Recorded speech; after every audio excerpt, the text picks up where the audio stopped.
Peace and blessings. What you're looking at is a styrofoam model of my boat.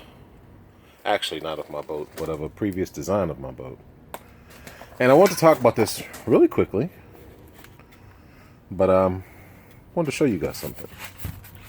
All right, so this was the first model for my boat. This is a K57, 50 feet, 7 inches long. All right, and I want to show this because today I woke up and I watched an episode of SV Delos, and they were talking to naval architect Barrett Racoupeau, and made me think about the brilliance of my naval architect, Eric DeJong. Eric DeJong consulted with me on the final design of my boat, which is not the K57, which is the K54, which stands for 54 feet. So, thanks to Eric, what I saw today from one of the top world naval architects confirms what he told me to do, what he recommended I do, and I did it. And let me show you what I did. So, initially, the boat was 50 feet long, right?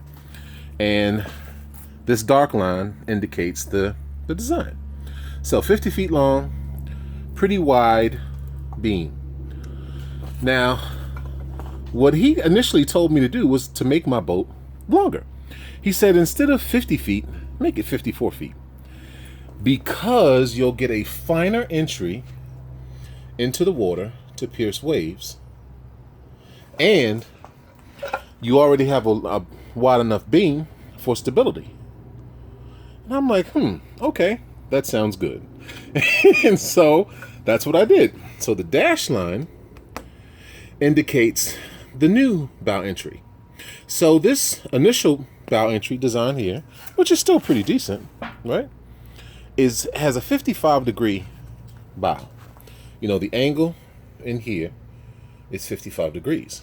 Well, with extending the bow and adding very little weight to the boat, I went from a 55-degree entry to a 35-degree entry, which makes the bow much more able to pierce the waves.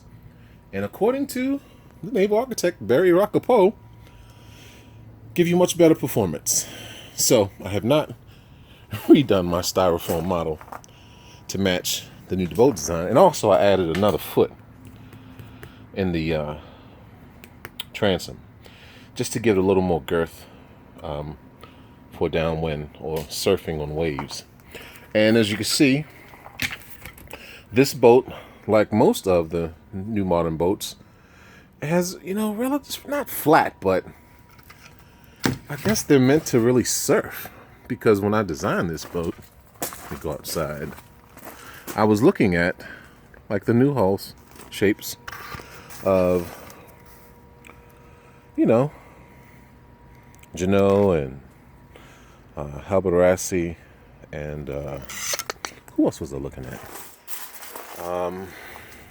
RM. There's a plywood boat maker out of La Rochelle called RM, which makes plywood boats, plywood and fiberglass, and their hull shape is pretty much like this hull. So all that to say, I feel pretty good about the design of the boat. Seeing that on SV Delos said, yes, good decision, good choices, and can't wait to sail this puppy. I'm not saying she'll get 35 degrees to the wind, because I do have a bit of a traditional keel, even though it's not a full keel. It's a modified keel with a skeg hung rudder. I think having a rudder that is attached to a skeg for a cruising boat is much more dependable than having a spade.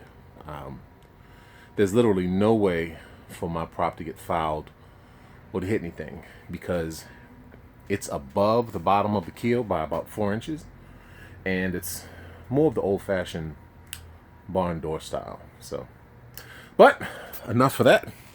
Just wanted to give that quick update of the changes to the hull. Excuse the very crude drawing. My model And of course, the baby as she sits. All right, well, I hope you're having a great day. It's a Wednesday. I'm actually getting ready to go to the gym, then come back and work on my dream. Peace and blessings.